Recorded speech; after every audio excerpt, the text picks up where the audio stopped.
Selva de Tenebres és la novel·la que recomanem per a segon d'ESO. A Selva de Tenebres hi ha una família catalana que ha adoptat un nen. Però on l'ha adoptat? Doncs a un orfenat de l'Índia. Aleshores, es troben una gran sorpresa quan arriben a l'Índia, el nen l'han segrestat.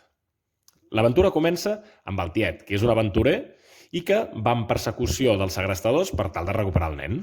I això és una excusa per conèixer un país tan diferent i tan màgic com és l'Índia. Aleshores, la gràcia d'aquí és que els nens poden descobrir un país molt diferent del nostre, una societat molt diferent, i això ens dona joc també a poder-ho comentar a classe. El llibre té unes 200 i escaig pàgines i és d'aventures trepidants. Per tant, és de fàcil lectura, tot i el seu gruix.